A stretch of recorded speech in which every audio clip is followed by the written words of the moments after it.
Hello and welcome to CTV News Across Canada for Thursday, January 29th. We've got the top local stories from coast to coast. Stories that affect you and the country. Thanks for joining us. After meeting one-on-one with the Prime Minister and praising his speech in Davos, You did an exemplary job. It was deeply moving to me. Alberta Premier Danielle Smith joined David Eby and Mark Carney. We don't always agree on everything, but I think we've got a really solid base to start on. The tone was very civil in the meeting and borderline friendly. But Eby left their trilateral meeting without making any progress on Smith's desire for a new pipeline through BC. They're committing to keep us up to date. They understand my concern, both with respect to our relationship with the First Nations along the coast, whose partnership is crucial for us to deliver tens of billions of dollars of projects for Canadians. And they understand my concerns about the impacts of an oil spill on the North Coast as well. Eby's meeting with Carney covered a range of topics and news on the extortion front.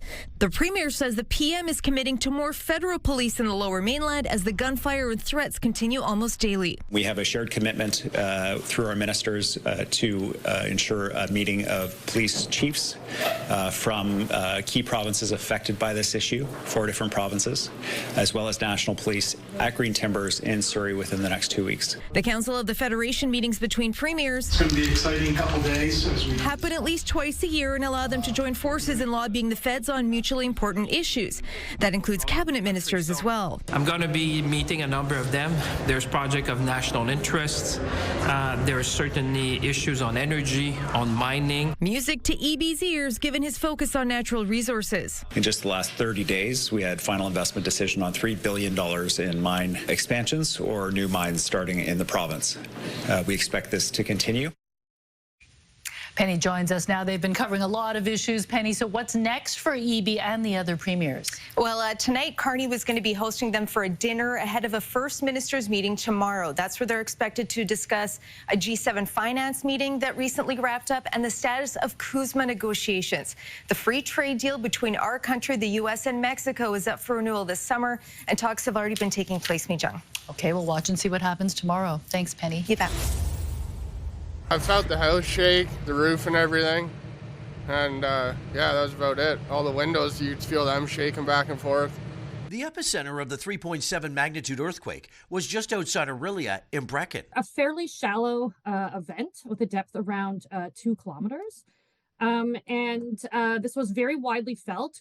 So far, we have over 3,000 felt reports. Natural Resources Canada says this was a true earthquake resulting from the rupture of a fault and not a frostquake that our region often gets during significant cold events.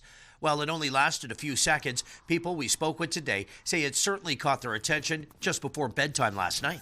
Actually, it shook for maybe a couple of seconds.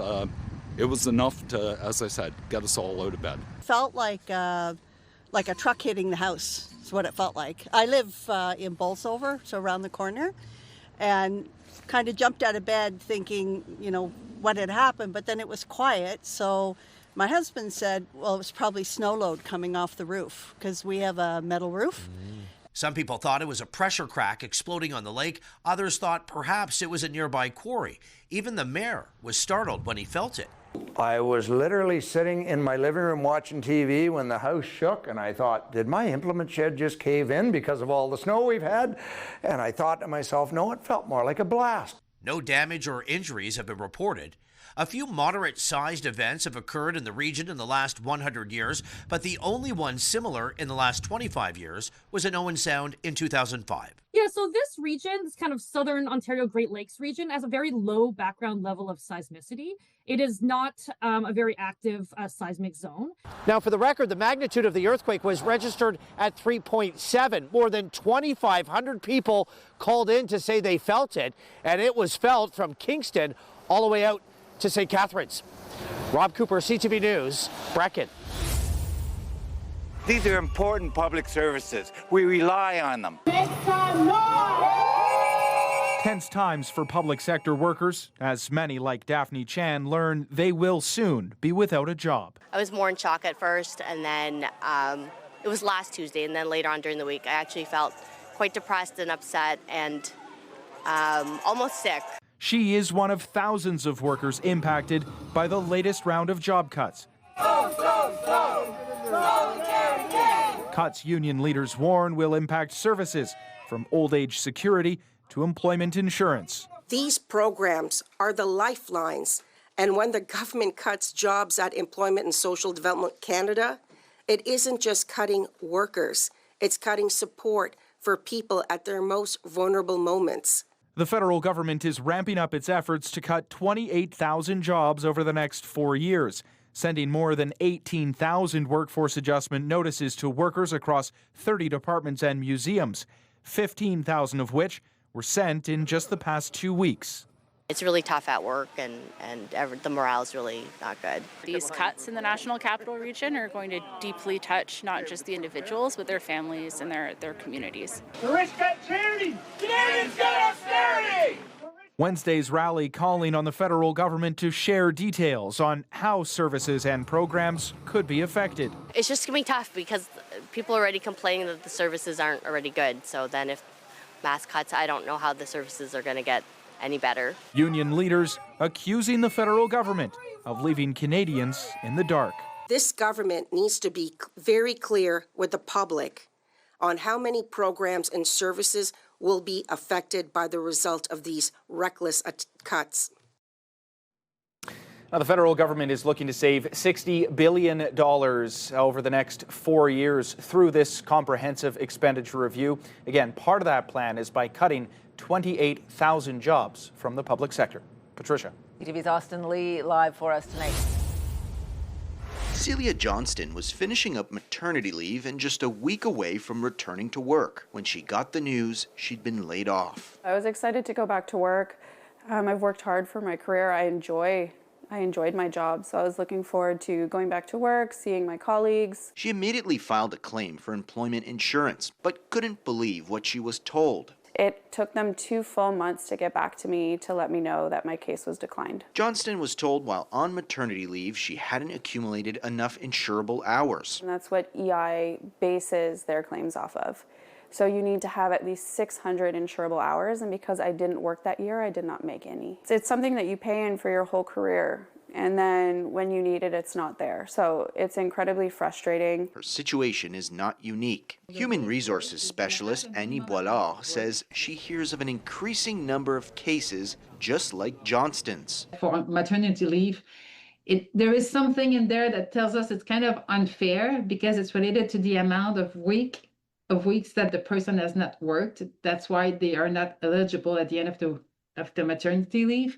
And it feels like there is something that is unfair behind this. There have been a lot of calls to have EI overhauled. A little more than a year ago, we told the story of a woman who was laid off after returning from mat leave. She too was denied EI. In a statement, the government department responsible for EI writes, "The Government of Canada is working on improving EI to better reflect realities of the modern workforce and is focused on building an EI program that is responsive to the needs of workers and employers and financially sustainable." Even though the person did not work the the insured hours, it's not because the person didn't want to work. It's really because the person was not available for work. So to me, it feels like we can do an exception. For Johnston, it's pressure not only to find a new job, but accept a role quickly. When you're on maternity leave, your income's already docked. So to go from having your income halved to having absolutely no income, it definitely puts a lot of pressure on the job search. And as her job search continues, she hopes these past stressful months can bring change to employment insurance rules. Matt Grillo, CTV News. The plot of an upcoming Netflix series is not sitting right with those who have connections to the 2018 Humboldt Broncos bus crash. It felt literally like I was, punched in the gut and had the air sucked out of me. It's just, the beginning parallels our accident. Absolutely it does. The untitled Netflix series is set to follow the story of a high school hockey team that's involved in a bus crash, which takes the lives of several team members, including their coach. But some say the plotline is similar to the Humboldt Broncos bus accident that occurred nearly 8 years ago, which claimed the lives of 16 people, including Scott's son, Evan Thomas. He loved that Broncos team. He loved that group of guys. And he's just, just starting to get his legs. making that transition into being a young man, and he was taken from us. According to Netflix, the show is fictional and not inspired by any real-life events. But one film expert says, with topics like this one, there are steps filmmakers can take to lessen the impact on those who relate closely to the material. I personally probably wouldn't want to make that story at this time, but, always some consultation and reaching out can really help to tell people what your intentions are and everything.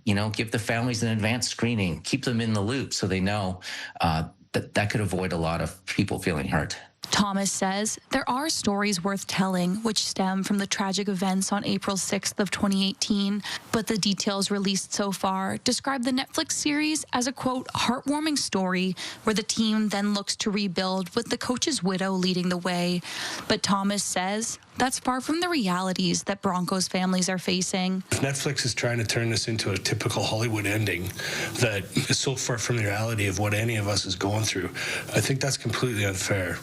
And I worry that people who don't have a lot of knowledge of the reality are going to see that and go, everybody's okay, but we're not. There is currently no release date for the series, but Thomas says, regardless of when it airs, his family will not be watching. Hallie Mandrick, CTV News, Saskatoon. The Bank of Canada held its benchmark interest rate steady at 2.25% amid what Tiff Macklem is calling unusually high uncertainty. The range of possible outcomes is wider than usual. U.S. trade policy remains unpredictable, and geopolitical risks are elevated. Macklem doesn't think there will be a recession this year, but the economy will slow, with Canada's forecast GDP growth dropping from 1.7% last year to 1.1% this year. Inflation is forecast to remain around the target of 2%.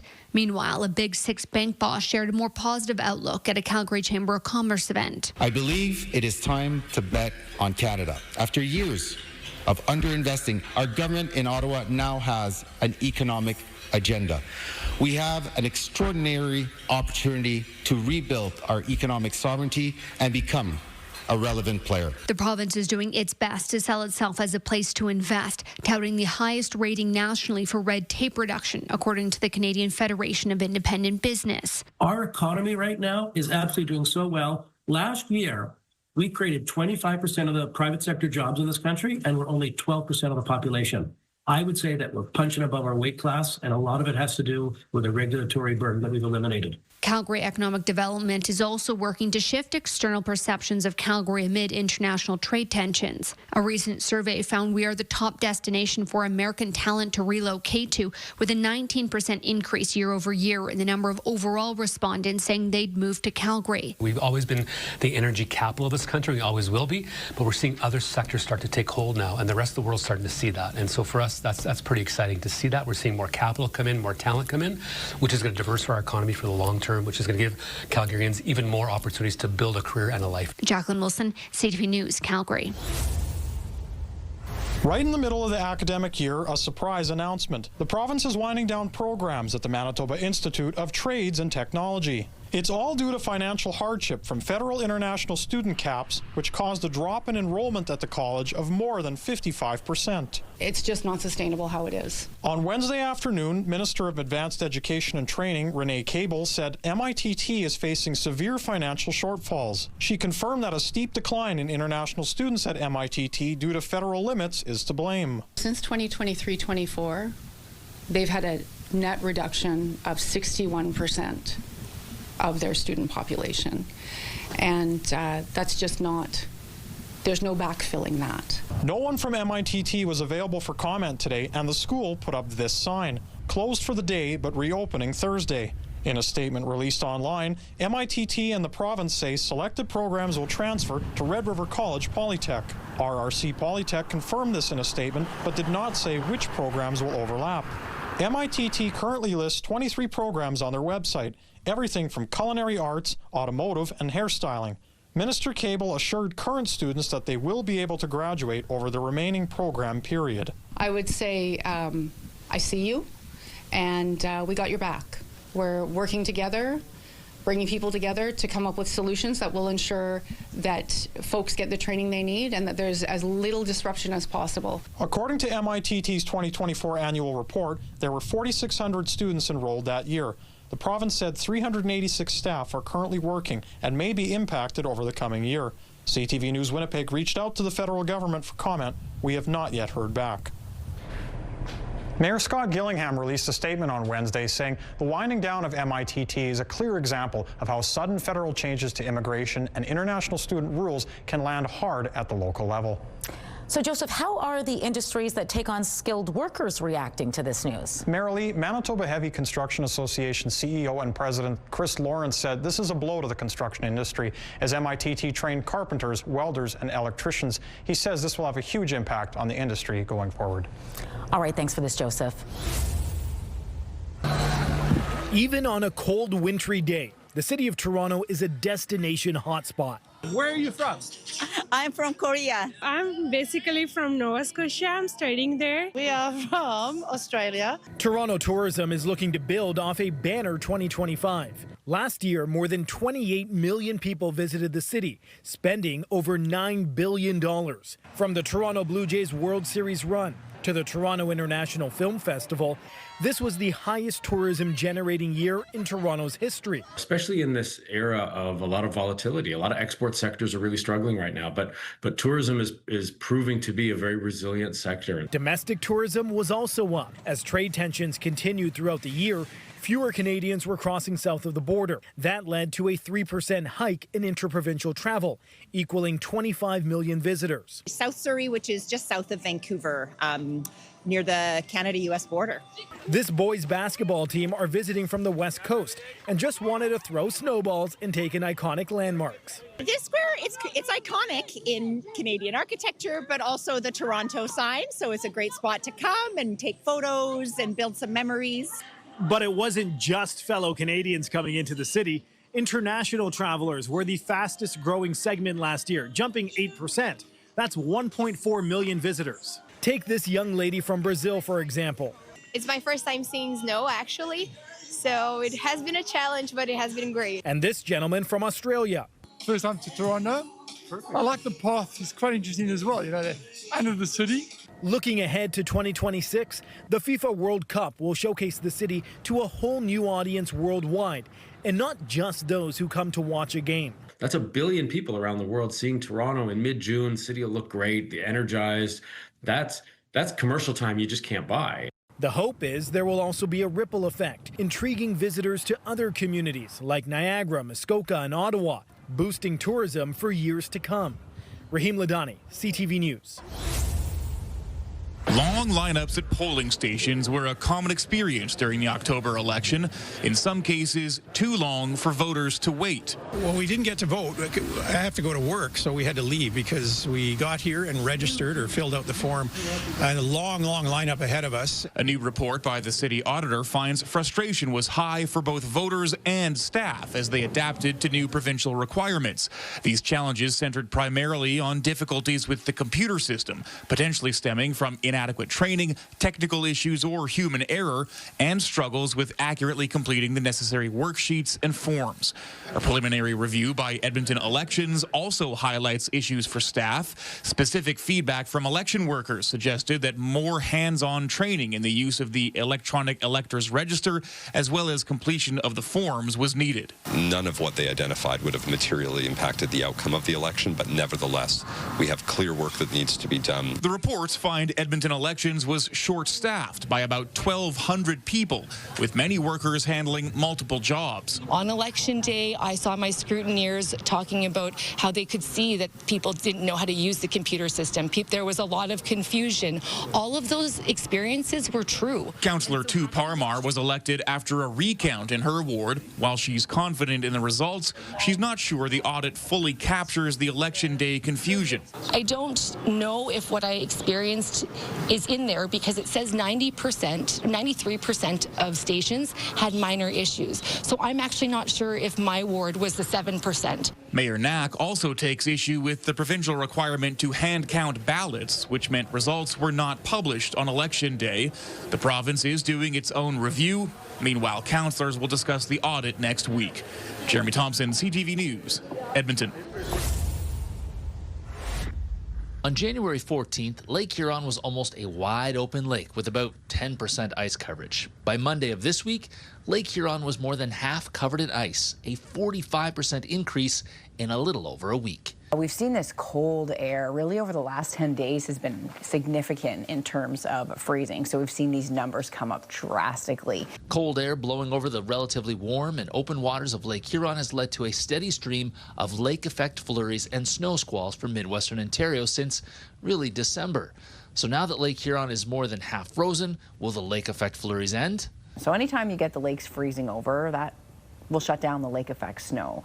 Do we see this happening in Lake Huron? No, not yet, but we will see perhaps some of those lake effect snow bands change where they set up. The Great Lakes as a whole haven't been this frozen over since 2014, sitting at 45% ice cover. Lake Erie is almost entirely covered in ice, which hasn't happened since 1997. Lake Huron hit 55% ice coverage this week, and there's much more cold weather on the way, with below average temperatures through at least the first week of February, and some of the coldest temperatures in decades coming up this weekend. I know everyone looks forward to Groundhog Day because that's kind of like the day where we're like, okay, we made it. But in terms of the forecast, I really think that the cold has some staying power. So models up until about the second week of February are still showing temperatures below average. Which is a double-edged sword. Colder temperatures freeze lakes, which at least curtails lake effect snow, but frozen lakes also leads to cooler temperatures inland. As the lakes continue to freeze, we will see conditions getting even colder around the area because we won't have the lakes to moderate. So keeping a close eye for many factors, for the lake effect snow component, for the moderating of the temperatures in the area. So watching the Great Lakes freeze is definitely one of those things where it really has a major impact on the weather in this region. In Midwestern Ontario, Scott Miller, CTV News. The St. John Harbour is New Brunswick's gateway to the world, and now the country's most populated province can say the same. Over the past year, the amount of Ontario export products moving through Port St. John, including major categories like vehicles, metals, forestry, agricultural products, have increased, as Premier Holt said, by 153%. The increase in exports was highlighted by the provincial leaders and port president in Ottawa today. The bulk of the Ontario goods that are moved through the port are bound for markets outside of the U.S., including Europe, Asia, and the Caribbean. We have to diversify our trade around the world, not be so reliant on our American friends, and that's exactly what we're doing. Ontario made up for 31% of the port's total exports in 2025. In meeting with Ontario industry today, the port's CEO has high hopes for that number to climb. Our whole goal is so that people understand our gateway, understand the services that we provide at the Port of St. John, and perhaps we can open up a new market for industry and for specific companies. A big driver behind the expansion of Ontario goods has been made possible through the removal of many interprovincial trade barriers brought under the microscope amid a trade war with the U.S. When provinces work together, Canada competes and wins. But there is still more work to be done when it comes to improving trade, and that will be a focus when premiers meet with Prime Minister Mark Carney tomorrow. Those opportunities to collaborate and create a connected economy, coast to coast to coast, that gets our resources to markets all over the world. We want to find those opportunities and build those projects collaboratively together. The increase in container traffic from Ontario comes on the heels of a $247 million modernization project, which is benefiting far more than just the port city. Ava McCrae, CTV News, St. John.